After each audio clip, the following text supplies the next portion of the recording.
Hello, ladies and gentlemen. Thank you so much for tuning in to the SHC Business Podcast.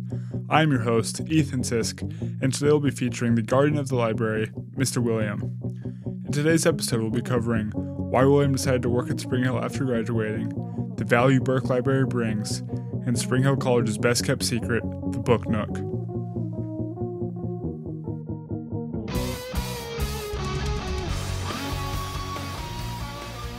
Thank you for coming on, William. I was going to say, Ethan, thanks for coming on. Welcome to the show. Who's hosting this one? I am. Welcome to radio talk show hosts. Oh, I forgot this is our April Fool's episode. That's right. We're each other's co-hosts this episode. Well, I'll introduce you. William, he's in the library. He's the guardian of the library. The House of Knowledge. And Ethan, co-host. Co-host, yeah. Student. Oh, I think you have a better role than mine, so I want to know about what you do in the library. How does it feel to be the guardian of the library? You know, my uncle told me once, with great power comes great responsibility. And, you know, when you're in a position of power, such as the House of Knowledge, you really can't gatekeep what you have. So we try to make it accessible. I feel it is every time I've gone in. I've found what I needed. And that's how we came in contact, because several times I've been lost wandering the library for different ways to print or different genres, and William has always guided me to my destination. Well, you know, wandering around needing to print, you know, I feel as if you were exploring for opportunities to learn. So I was. I'm glad I could just be there and be a part of it. And who would have thought that from the library we'd see each other in the street and at Mardi Gras? At Mardi Gras. And, what's your affiliation with that? Because you were in a parade. My affiliation? I'm from the city of Mobile, and being a part of the city, it's just your legal right to be a part of it. So, you know, you saw me in the streets, I saw you in the streets, and who would have thought that we'd end up here in the studio? How long have you been doing parades? Been doing parades since 2009, so quite some time now. Is that while you were a student here at Spring Hill? It was while I was in high school and while I was a student here. So gotcha. Best of both worlds. Tell me about your time at Spring Hill. My time at Spring Hill as a student. As a student, fantastic experience. You know, people will ask, "Do you miss your time here on the Hill?" And I'm still here. I'm still here, but you know, in a different capacity. But the student experience is great. It's a 4-year slumber party. At any hour, you could go off on some kind of adventure. So no, it was great. I enjoyed it. Cool. What is your favorite genre to read or learn about? My favorite genre to read or learn about. That's a real tough question. If I had to boil it down, you know, one of the big three, you know, World War II, the Roman Empire, gotcha, ancient Egypt. How did they build the pyramids? I don't know. Scientists allegedly know. That's why I come to the library to find out. But I wasn't there. Just have to trust the experts.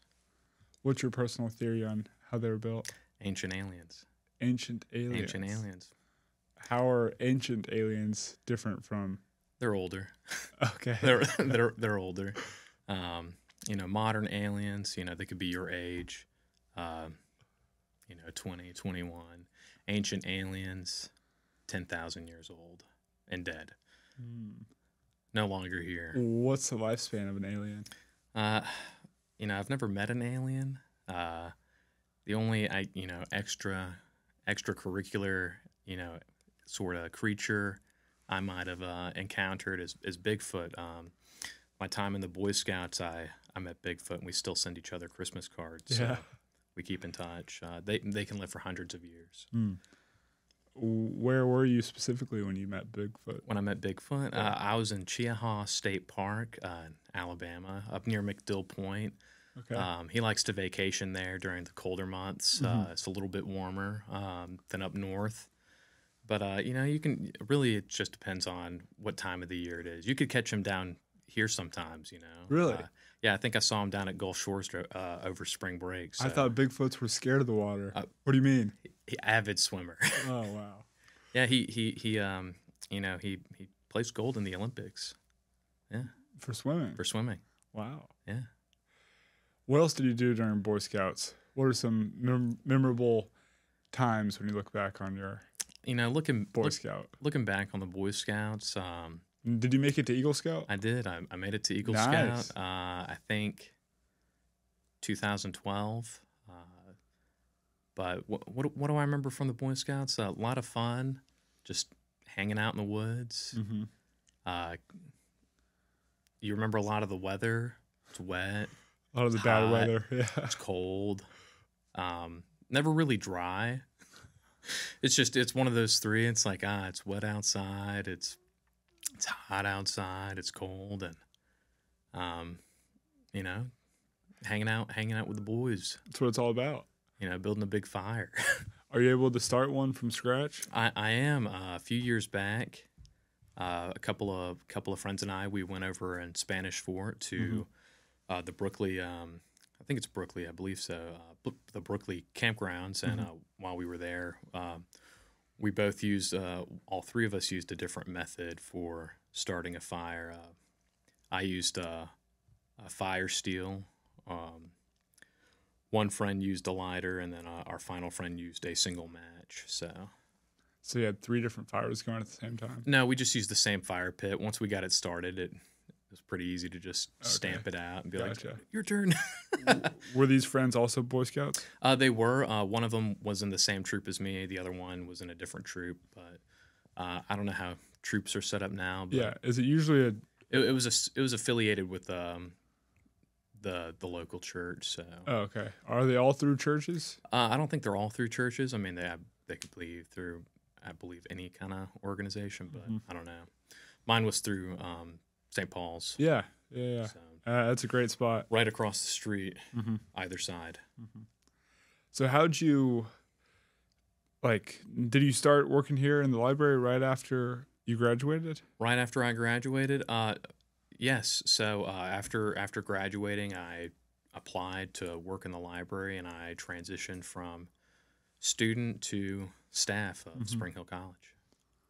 What is the title of your role in the library? I am the Access Services Day Supervisor.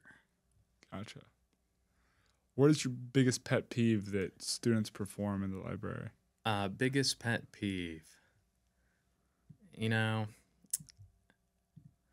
I don't necessarily have a pet peeve. I guess our biggest complaint would be, please come to the library. We miss seeing you guys there. We've got study rooms available. If you need assistance, I'm available at the desk. I'll help you find whatever book you need. Librarians are there for research if you have any questions. So I think my biggest pet peeve is that we're an excellent resource for research papers or just general academics, and I think we're at times underutilized. So yeah, it's a resource that you get here as attending Spring Hill College. So definitely should look into utilizing it more. Do you try and promote reading opposed to watching videos or using online tools such as Google and Wikipedia? I think reading and videos have their way for assisting people to learn. Some people learn better by reading, and others learn better by sort of being instructed. So I think videos can help with that sort of instruction aspect.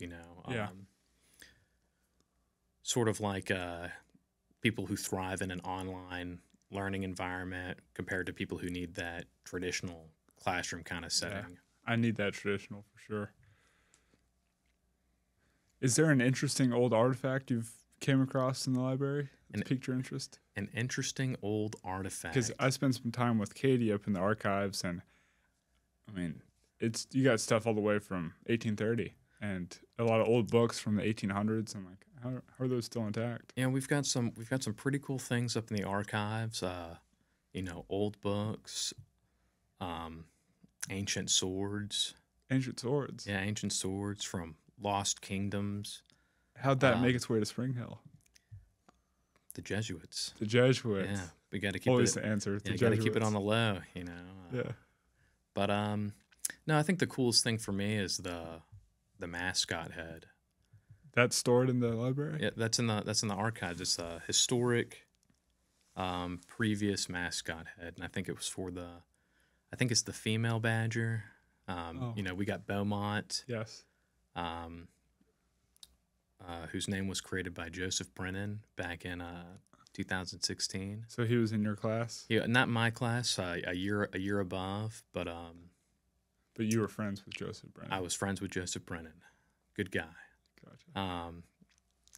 But yeah, I'm pretty sure it's the female badger mascot head. I don't know if we have a female companion to Beaumont, but I believe at some point we did. There's a little bow in the ear because if you know how a badger looks. Yeah. Do you ever try the head on? All the time. Yeah. Don't tell my boss. I won't. But yeah, and you know, anytime I like to go up there and just look at all the cool things. So is your boss Mr. Himes? That's right, Mr. Heim. Right. He's been here for how many years? It's a good question. I think at least 30, right? 30? Yeah. I'm not sure. I haven't. He came and spoke to one of my classes about the various resources the library can offer and like the databases and there's definitely something to take advantage of. Is there a resource you think that students need to go for more besides just the library itself? Not a specific resource. I mean, we've got plenty. We have physical materials, obviously. If you've never been to the library, there's shelves and shelves of books, at least 3 floors. We receive periodicals and magazine subscriptions downstairs. So we've got, you know, if you're a Sports Illustrated fan or Rolling Stones, you know, we don't have just academic journals. There are some kind of entertainment things. Electronic resources through the library database. But no, I just think overall, you know, library is a great resource that can be utilized more and is available for people who are looking for that kind of thing. Certainly. Are there any other maybe historic libraries you've traveled to in the world? Historic libraries? I haven't spent a whole lot of time outside of our library, the Mobile Public Libraries, and my high school library, which interesting thing about my high school library at St. Paul's, it's in like it's like an old chapel kind of thing. If you know anything about Spring Hill College and St. Paul's, like St. Paul's bought property from Spring Hill College, so a lot of my high school classrooms were similar to like the Walsh dormitory layout. So, you know, a lot of similar tiling, cement block walls, that kind of thing. And so I'm like, seeing the comparisons, I'm like, these actually were the same property at one point. But the library's in like an old chapel. There's stained glass on the windows. It's it's pretty cool. Have you always been interested in libraries? You know, interested or like utilize them? Yeah, you know, I like coming here in my undergrad as a quiet place to study, knock out some homework, you know, do some papers the night before, you know, might have had a 5-page paper you had to quickly grind out. So what did you study at Spring Hill? I studied business management and marketing. Nice. Nice. Perfect for the business podcast. What a coincidence. Are you able to use any of the things you learned in that major in your roles? Absolutely. There's a lot of, you know, it's kind of broad stroke what I'm able to use, but even now I'm in the master's program, the online master's program here at Spring Hill College, and even in my current courses, I'm learning things that I'm trying to utilize while doing my job here at the college. Different, you know, management techniques, styles of management, you know, best practices to be implemented, you know, try to make things run as best as possible, efficient, smooth, without too many hiccups. Are you able to get a discount on your master's since you work here? Yeah, so as part of my benefits here at the college, I'm able to take, I believe it's 2 classes each semester, subject to change, um, and it's tuition free. And I believe the the current the current benefits are that you can take, as I said, 2 classes per semester, with the understanding that you will work for the college a year after graduating, which is typical for these kinds of things. You want to retain that sort of investment that you Mm-hmm. put in there. Mm-hmm. So Nice. Is it 30 hours required in a master's? I don't have 30 sounds correct. I don't remember off the top of my head. I believe it's yeah, I think 30 is correct. 10 classes, 3 hours each. Mm-hmm. So And it's 7 core classes, and I believe 3 concentration specific courses. you're going for your MBA? Going for my MBA with the concentration in leadership. Nice. Is there a specific field you want to apply that in? Or do you love the role in the library? I do love my job. It's a lot of fun. Get to meet wacky characters just like you. Yep. I hope when will you graduate? At the earliest, May of next year. May of next year? My goodness, at the earliest. Well, if I have things my way, you'll be taking a 5th year. So I'm going to work my hardest to make that happen. But, hopefully after you graduate, you'll be able to be one of those wacky characters that comes on by for homecoming, or you're just in the area and you say hello. Certainly. But no, I enjoy the job. It's just nice to meet all these people and do what I can. And, it's just a nice environment to work. And Yeah. So do you just want to use the MBA to make you better? Yeah, just to elevate myself. I had known it was an option here at the college, but I was not. As I said for the library, I don't believe people are utilizing it fully, and I wasn't fully utilizing my benefits being offered as an employee. And through Patrick Sprague over in the registrar's office, he kind of kept on me and kept on me and kept on me about really sort of applying for the MBA course here at the college, and then getting accepted and starting off my MBA journey. So without his guidance and support, I would have not joined the program. So, well, his persistence to get you to do the MBA is similar to mine to get you on the podcast this morning. I'm very grateful for it. What are you talking about? You're on my podcast. Sure, that's the way I got him in here, saying he could host this one. They say a great leader does a lot of listening, and I believe I've done a fair amount of listening this entire time. It's my turn to ask the questions. All right, number 1. Shoot. I'm just kidding. A different spot in the library, my favorite spot, is the Book Nook. The Book Nook. Tell me Sprinkle about College's best kept secret. it. Yeah. The Book Nook, open on Thursdays, 12 to 4, is a volunteer used bookstore.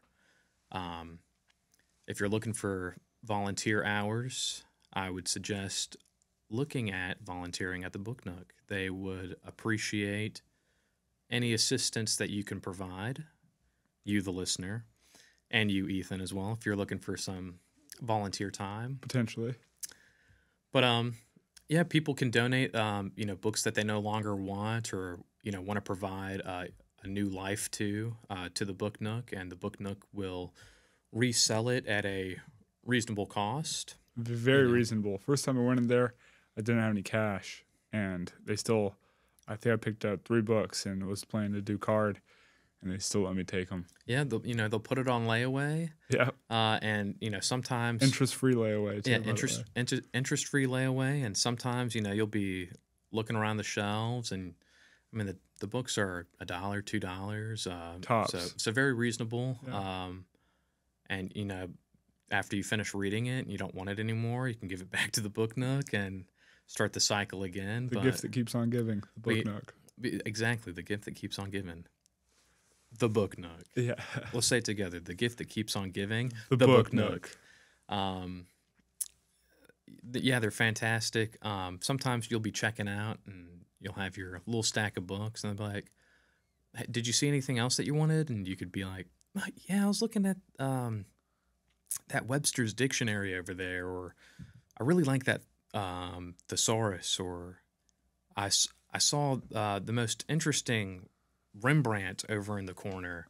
What's a Rembrandt? Oh, you don't know Rembrandt? He's an artist. Okay. So I'll have to go to the Book Nook to check it out after. yeah, so in the corner you would have seen a Rembrandt. It would have been a fine art painting. You'd be like, "Yeah, I saw that Rembrandt in the corner." They'd be like, "Take it, it's yours." And you're like, "Are you kidding me? Like, do you want anything for it?" Like, they're like, "That's been sitting there for years. Just come back and see us. Yeah, like just come back and see us and tell your friends." Yeah. And you're like, "All right." And then you're like, "How much do I owe you for these 7 books and the Rembrandt?" They're like, "Well, the Rembrandt's free for those 7 books. It'll be $4, but you're getting the buy one get one deal. So today we'll give it to you for $1." So incredible deals down there, incredible people. Definitely. Shout out to Bob and Judy, holding it down on Thursdays. I highly recommend the Book Nook. Yeah, stop on by. Was the Burke Library here when you were a student? It was here. It was newly built. It was newly built in 2003. I'm shoot. not that old. My times are messed up. Yeah, listen here, young man.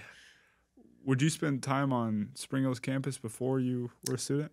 No, I thought that was incredibly weird. I know it's an open campus, but it's a college campus. I thought it was kind of strange to just be entering into this community I had no affiliation with. I always see St. Paul kids bombing their bikes down Rhines. Oh yeah, that's awesome. Couldn't do that back in the day. Bikes didn't have motors on them. Yeah. They were leg powered. They got e-bikes now. I know. I'm jealous. You plug it into a wall. Remember the hoverboards? I do. You hoverboard around your house as a kid? No, I wasn't allowed one, but yeah, my rich friend had one. They were awesome. Yeah. I took a few spills though on my friends. I think they're still illegal on the college campus. Really? Yeah, the batteries were notorious for catching on fire. So they were like, please, much like a space heater, don't plug it into the wall here. No go. There's a few electric skateboards I see on campus. I know. Those are cool. They are cool, but you'll never see them like carrying it off the ground. When they're not riding it, they're just dragging it. It's because they're incredibly heavy. The battery on them. Yeah, the battery on them. So that would be like having a bike, and when you're not riding the bike, you just kind of shoulder it. It's like, what? You're a different breed if you're shouldering a bike. You're just cumbered. It's not. Oh man, I'm not driving my car right now. Let me pick it up real quick. I'll just tow it. Yeah, I'm gonna get a truck to tow this down the road for me. So speaking of cars, it's a nice proximity you have from, I guess, like a central location from home. Yeah, St. Paul's and Spring Hill. It's. Are you following me home after what? Just one time. Just one time. I got to case my interviewees. Oh my gosh, I gotta change address and fingerprints. No, actually, I live very far away. I don't live close at all. It's quite inconvenient, the commute. Yeah, very, very far away. I guess I cased the wrong person. Yeah, you probably followed a guy who just kind of looked like me. Yeah. Hey, it happens all the time. You think it's kind of like when you're walking towards someone and they're far away and they toss up a hand as a wave, and you're like, me? And you gotta wave back, and they're like, no, the person behind you, and you're like, ah, oh, man. I hate when that happens. Good way to overcome it. It's so you wave at the person. They're like, oh no, the person behind you. What I do is I'll turn around and give that person a wave too, so they're not left out. So you're the mediator. Yeah, now I'm included. Yeah. Well, I'm gonna take that with me to overcome those situations. So that way it's like, because a lot of people be like, it's so awkward. I hate when that happens. It's like, yeah, I don't think anyone likes that. It's kind of embarrassing, but it's not really an embarrassing situation. I mean, everything's made up, so Exactly. you just put your own spin on it, and you just turn around to see who they were waving at, and it's like, hey. What do you mean everything's made up? Do you think we're living in a No, I don't think we're living in a simulation. simulation? Yeah. But I mean, yeah, everything is made up. And money is fake. no one's gonna remember any of us in 100 years. Yeah, So hopefully. you might as well live. Hopefully, hopefully most of us will be forgotten. I think your legacy will be remembered at the Burke Library, though. That's the one thing I can hope for, and I hope it's true. Mm-hmm. Maybe not get a street named after me, but maybe a shelf in the library. So would you go for your legal name or your stage name, the Guardian of the Library? The Guardian of the Library. Maybe both. Maybe both. This is the William Life Konrad Memorial Bookshelf, home of the Guardians of the Galaxy. What books would you want in there? Well, it wouldn't be up to me. But if it the was... way the library works is the books are sorted through the LCCN, which is the Library of Congress call numbering system. Mm-hmm. So, which letter would you want? I would just have to pick maybe my favorite spot in the library, and that could be any range of books depending on where I put it. So, I don't know my spot. Okay. Have to figure it out. Gotta scout one. Yeah, scout one out. What's your favorite room in the library? My favorite room in the library? I don't know. A lot of great spots. Way more study rooms than we had when I was a student here. So, did they add on or repurpose? Yeah. So I believe that they were study rooms prior to me being a student here, but by the time I'd become a student, a lot of the spaces were used as like overflow office space for a bunch of different people. But thankfully, in the last few years, we were able to reconvert those back into study rooms. So a lot of additional study rooms now than there previously were. But I think maybe if I had to pick like a good, like one of my top spots, study room, the study carrels. Study carrels. Yeah. Either floor, but definitely a nice spot is the barter room. I agree. Afternoon sunlight coming through. It's got the nice stained glass, the old books. It's just kind of a vibe in there. So certainly good to get into the study mindset. Well, I think that's a good ending spot. Right there. Yeah. I thought we had at least the barter room. We got to leave it to have people go to the bar room where you can find William and ask for help. Can we check with the producer? Do we have more time? Can we do more? He gave us the thumbs up. You want to keep going? No. You seemed hesitant. We'll catch you guys on the next episode. This is the Spring Hill College Business Podcast. I'm your host, Ethan. Thanks for coming, William. Thanks for having me. We'll see you next time. I want to personally thank everyone who tuned into this episode of the SHC Business Podcast. Our aim is to give insight into a desired field or potential job of choice. If you gain anything from this, or have any compassion whatsoever, please share with someone you see fit.